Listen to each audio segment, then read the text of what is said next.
You're taking a look at a live shot of the opening bells on Wall Street on this holiday-shortened trading session.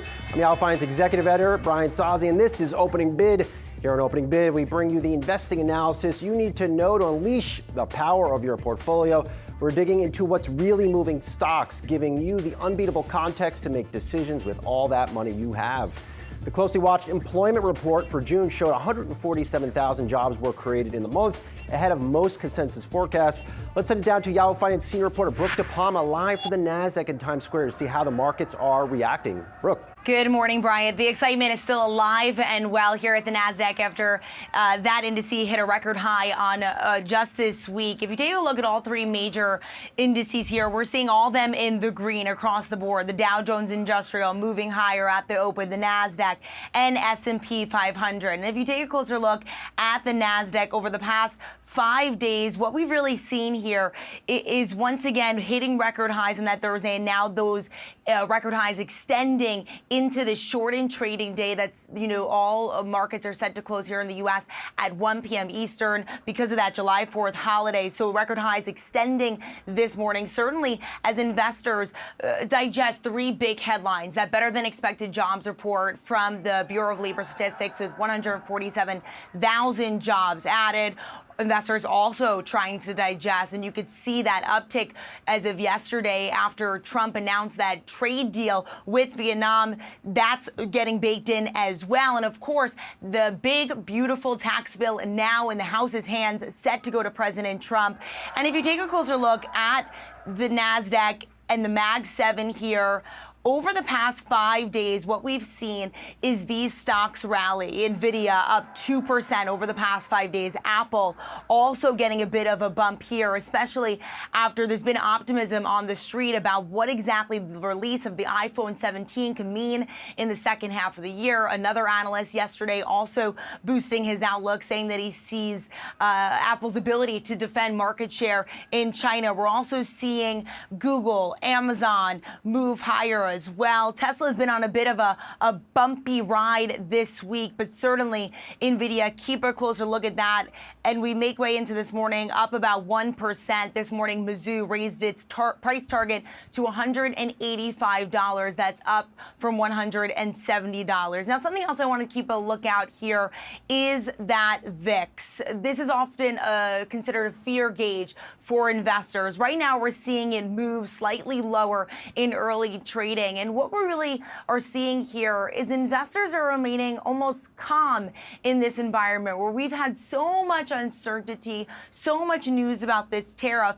And what they really are seeing here is a UBS in a note this morning saying is that this market impact should moderate as President Trump's negotiating tactics become increasingly familiar. And that's what we saw yesterday. We saw in Vietnam, they announced a 20% tariff on all imports to the U.S. Now, that was roughly half of that reciprocal tariff announced back in April. And so this is sort of becoming more status quo. Investors are sort of getting used to what we're hearing, and we're not seeing those major swings that we saw at those April lows. Back to you, Sozzi. That benign VIX index. Like that call out. Thanks so much, Brooke. All right, this holiday shortened trading session won't be without a few, fireworks. So let's fire up your daily guide to the biggest market drivers of the trading day. Here's what I'm watching. Number one, I'm hunting for big calls on the markets after today's better than expected June jobs report. Will the tech trade stay on autopilot, or will stock pickers take over and go on the prowl for value? Our pros will weigh in. Number two, dissecting President Trump's signature tax cut and spending bill. With the bill, big, beautiful bill, all but on Trump's desk, it could have major ramifications for your portfolio. That is especially if you are a long-term investor. Number three, Trump has a trade deal to celebrate this July 4th weekend. The U.S. said it will apply a 20% tariff on Vietnamese imports, down sharply from the 46% rate unveiled on Liberation Day.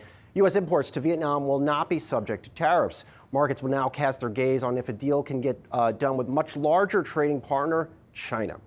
Here, dish out the analysis. MUFG's head of macro strategy, George Goncalves, Infrastructure Capital Advisors CEO and CIO Jay Hatfield, and Brooke DePalma is indeed back. George, I want to start with you here. The Trump administration and his supporters often say Trump is right about everything.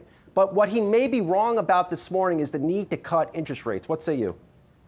No, I think he's right about the fact that we have to lower rates. I mean, I think the government's biggest rising line item on their budget is the interest expense. So I think there is validity in cutting rates, and rates are still a little bit too high. I mean, after a decent jobs number, we could debate the internals of the report.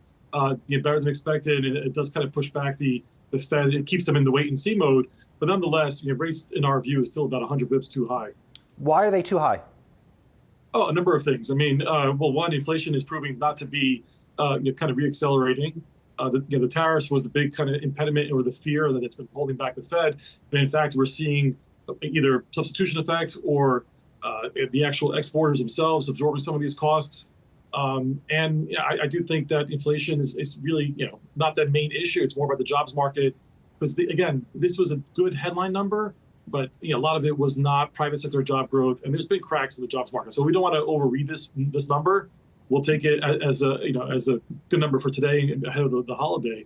But I do think that it's not as good. Jay, do you agree with George that we still might get these rate cuts? Absolutely. So it's really important to focus, as George was already discussing, there's only 74,000 private jobs created versus expectation of 100. And there were 73,000 state and local jobs, which is probably just bad seasonal adjustment for the normal reduction from teachers being laid off. So it's really quite a weak report. And that's validated by the fact that reaction in the bond market's pretty muted. I think the big rally in or not that big, but somewhat big rally in stocks is just a relief that it wasn't horrible, like wasn't negative, some terrible number. George, let me get back to you because at the end of the day, we're still seeing a slowing job market compared to last year and even relative to the start of the year. In your view, is the economy near a breaking point? No, look, I'm not sure if we're at a breaking point. I think the fear post-Liberation Day, some of those have definitely acquiesced, and we're getting used in we're digesting the styles and techniques of the administration, and they have a number of wins now under their belt. I mean, the trade deals are coming through. We're, like it or not, they're happening. And the big beautiful bill most likely is going to get passed at some point soon. And so these are all great wins. The concern I have is that it's not necessarily going to add to growth in the short run. You might have some gap in terms of retooling the economy more towards the private sector, and that sort of gap is why the government financing is so important, because the government's been a big driver of growth for a long time. So it's kind of like this kind of handoff that's happening, which you can still have like a period of just weaker growth over the course of the summer, and the job layoffs will still continue. So that's why I think you can't overread this. Jay, earlier in the show, we had another guest talk about the potential for a supersized rate cut in September. I haven't heard that term before, but supersized rate cut, I would imagine, is a 50 basis point rate cut in September. Is that at all in your playbook? No, it's not really. That would be great if they would do that. But this Fed has no ability to forecast inflation. Inflation's actually already at their target if you mark to market the shelter component. So they're going to be conservative. Powell doesn't want to be known as the modern Arthur Burns of being too loose on inflation. So it's not likely to occur. We do think you'll have a dovish pause in July and then a cut, really driven by the fact that two of the permanent board members, which is really critical, are doves. And so Powell's going to need to placate them. Jay, I want to get onto President Trump's tax and spending plan. I had a good conversation with the head of the world's largest sovereign wealth fund, Nikolai Tangin, over at Norges Investment Bank. And he reminded me of a good point that from the international community's perspective, this plan could only increase our deficits and debt in this country and might lead to higher long-term interest rates. As a longer-term investor with money in this market, what does this plan mean to you? And does it concern you that we're going to be adding to our deficit? Well, it's critical to distinguish between the economic reality and the political talking points. So the way that normal investors should analyze the bill is relative to current law. So relative to current law, it actually makes a minor cut in a deficit of about $150 billion a year. That's the way to look at it. The political talking point is you use the CPO numbers, which assumes that all the tax cuts expired, which never was going to happen. So it's not really very fiscally responsible, but we're actually forecasting that the deficit drops next year Not really because of that small cut, but because of tariffs. This bill, all those estimates have no tariffs in them. So we're optimistic on the deficit, optimistic on rates, and have a 375 target on the 10-year at year end. Brooke, let me get over to you because one part of the economy that might be left holding the bag from this bill, it's the low-income consumer. They may not benefit from these tax cuts. That could put a lot of pressure on a lot of the companies that you cover, Walmart or Target, and even more pressure on the consumer. I think about what we've been hearing from the dollar stores, for example, the past 3 months. This consumer is already pressured, and now we get this bill, and they might see more pressure.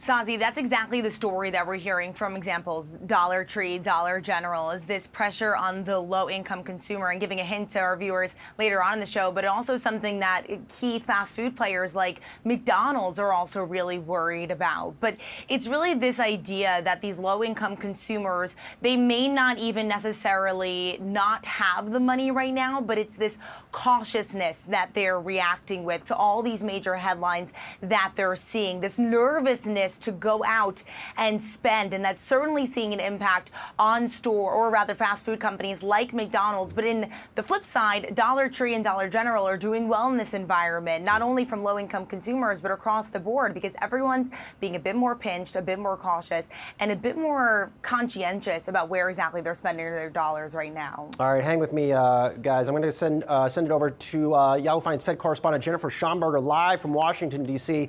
with U.S. Labor Secretary Lori Chavez-DeRemer. Thanks so much, Brian. Madam Secretary, thank you so much for joining me. It's great to see you. I'm so glad to be here. Stronger than expected jobs report again. 4 months in a row. 4 months in a row. The charge this time being led by state and local governments. Your reaction? Well, my reaction is, as a former mayor, the closest to the people, if we're talking about any government jobs, I think is okay. But what we're seeing is the private sector jobs. We're going to see that uptick too. We've seen it in the past few months. We're going to see it again. This is an exciting time to cut these federal public jobs. So if we're going to have the local and state jobs take up a little bit closest to people, I think that's okay too. To your point, we saw that state and local government jobs increase, federal jobs coming down. Private sector jobs, though, kind of holding in place. And we've been hearing from employers who are sort of holding their hiring plans in place because there's uncertainty over what effective tariff rates may be, immigration. Could we see stronger job growth if we saw some of that uncertainty lift? Well, always uncertainty causes a pause. But the president has done a wonderful job in these tariff talks, in this time of growing the America's economy. It's going to take some time, but he has leaned in on his executive orders. I mean, one of the directions by all of the agencies is to lean in on the workforce. So the Department of Labor, I get to do that. 1 million active apprentices, that's going to solve the growth in that manufacturing sector. But we saw construction tick up. We saw healthcare tick up. We've seen many of the jobs. I mean, I still think plus 70,000 in private sector. That's going to continue to grow as well. Have you been hearing these concerns in your travels across the country from employers about uncertainty around tariffs at all? Actually, it's the excitement that I've been hearing. I have been on the ground for the last 2 weeks. I was just in Indiana. I was just in Michigan. I've been to Montana. These are exciting times for business owners. Certainly, again, as I said, it's going to take some time, but they see the power of this president leading the way. They see that we're deployed on the ground to assist them. If I can do any sort of investment or innovation in workforce development, that's what they're wanting to see, that we are all leaning in. And so I'm talking about the apprenticeship program. I want those workers skilled and upskilled. I'm working with our community colleges, our career and technical education schools, centers of excellence. Businesses are investing in that as well. So they're seeing that workforce come online. We're going to see that change in the next several months. I would imagine you're going to start to see, if things loosen up for these businesses, you're going to see those investments right on the ground. And with this bill that's on the Hill that we are waiting to see passed, I couldn't tell you, my former colleagues, I'm leaning into them to say, this is doubling down. This is enlisting them to do their job and assist the president so that these businesses have that certainty to invest. We are closely watching the House floor here, expecting a final vote for final passage on that big, beautiful tax bill. And like you said, you've been out talking to employers across the country over the past week.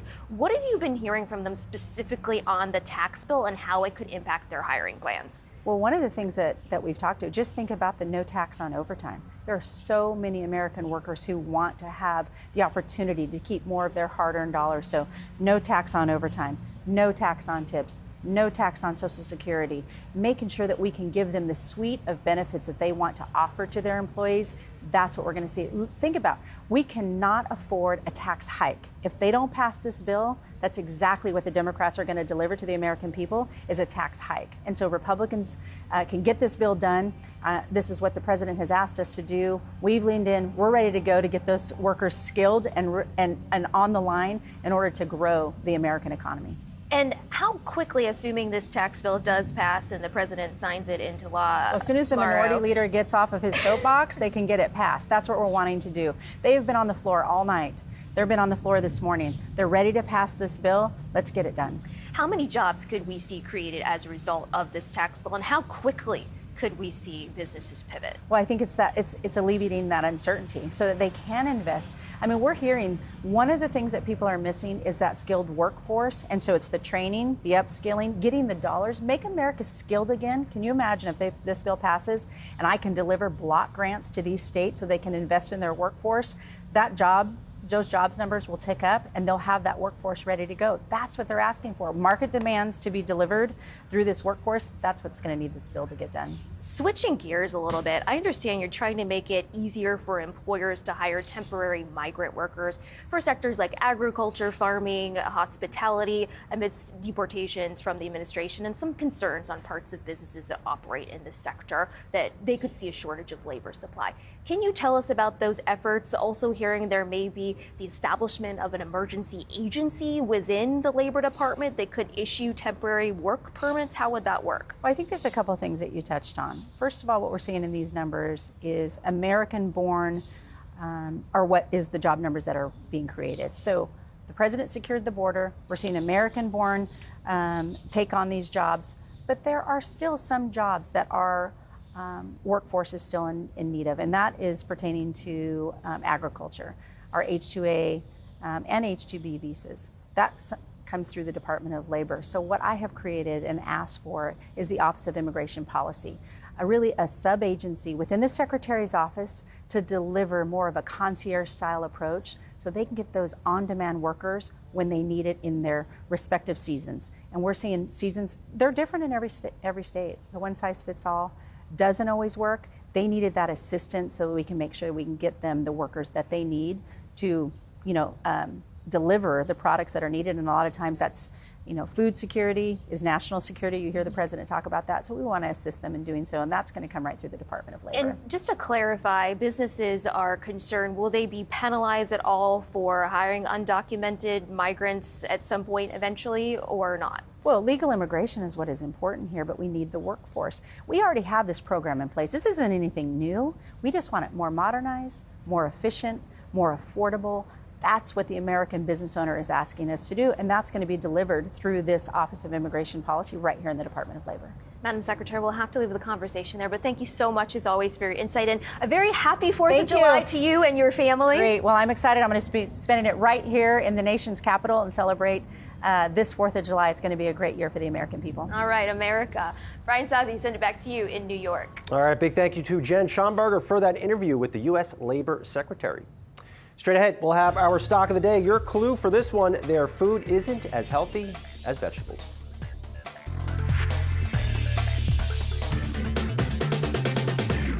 Welcome back to Opening Bid on Yahoo Finance. Checking in on the markets on this jobs report, I should say Thursday, where the economy showed it created a better than expected 147,000 jobs. Seeing green across the screen as the early vibe off of this jobs report is that it's not too bad, not too good, and does not completely remove a rate cut from the Fed, probably at the September meeting. All right, let's fire up our stock of the day. McDonald's shares caught my attention as they have been an unsavory performer of late in the face of a rip-roaring stock market. Stock is down nearly 6% in the past month, underperforming the S&P 500's 5% gain. A new note from Guggenheim says the underperformance reflects two factors. One, investors aren't McLovin defensive stocks at the moment. And two, the low-income consumer remains under financial pressure. Jumping into the Yahoo Finance platform, I find it very interesting that the street remains largely upbeat on Mickey D's when looking at their analyst ratings. This could be the recipe for a negative surprise when McDonald's reports earnings in just a few weeks. Still with me is my roundtable, Brooke DePalma, Jay Hatfield, and George Goncalves. Brooke, let me start with you because you cover restaurants here for us. You know, earlier in the week, you and I were talking about the move higher in Cava. A lot of optimism or some renewed optimism in that stock. McDonald's not the case, underperforming the S&P 500. And you know, not only is the consumer under pressure, but McDonald's has hiked prices really across the board. Yeah, Brian, what we're really seeing here is this struggle for McDonald's, both internally as they look to overcome that E. coli outbreak that hit the company last fall. Also, they're struggling to maintain their value leadership.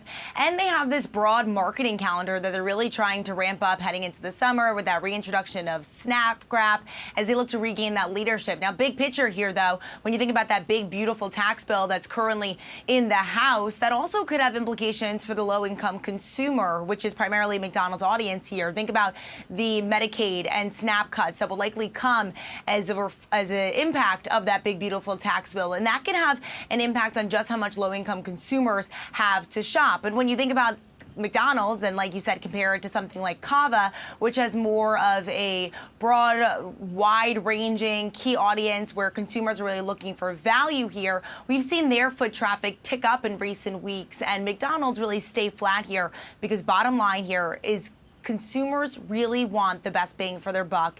And right now with McDonald's, maybe they're just not seeing it in this environment. George, let me get over to you. How challenged, from your vantage point, is the low-income consumer here in the United States? Look, I would argue the low-income consumers probably been in some version of their own recession for the last 18 months, in and out, and they really have not benefited from kind of the broader kind of equity market moves and just the economy doing relatively well. It hasn't really trickled down, and so I do think that the low-end consumer has been really left behind. I mean, they have really high debt loads. Interest rates matter to them actually even more so, and so that's another reason why to cut. So I do think that that's holding back the consumer overall. Jay, is it hard to bet on stocks that have any exposure to the low-income shopper here? Well, we do think that that part of the story is priced in, but the key element to focus on with McDonald's, and we do own it in our large cap dividend fund, ICAP, but we're underweighted, is that its beta or its sensitivity to the market is only 0.35, which is one of the lowest. That's below utilities. So it gets used by institutional investors, mutual funds, as a defensive play. And we're quite optimistic about the market. We have a 6,600 target, and we do think we're going to have a strong July rally like we normally do. So in that market, as you're seeing today, when the stock market's super strong, the high beta stocks are outperforming their beta, and the low beta stocks are underperforming their beta. So we would be neutral to negative on McDonald's until we get into the normal August, September swoon. Mm-hmm. And that's when that stock might start working. Jay, let me stay on you then. What are you bullish on? We are bullish on really high beta stocks. So we like Broadcom, and all these stocks have betas close to 2, so they're twice as risky as the market. So we like Amazon and Broadcom on the tech side. On the financial side, we really love Goldman Sachs and KKR. KKR sold off during the tariff tantrum. Goldman is benefiting from AI, IPOs, and a slowly growing M&A market. So we're bullish, and both of those stocks, like I said, are quite high risk. So they're not going to work if we're wrong about the market. So it should do well in July. Yeah, Brooke, I guess your final word is that millennials are supporting the likes of Cava, and it's still tough out there for low-income consumers.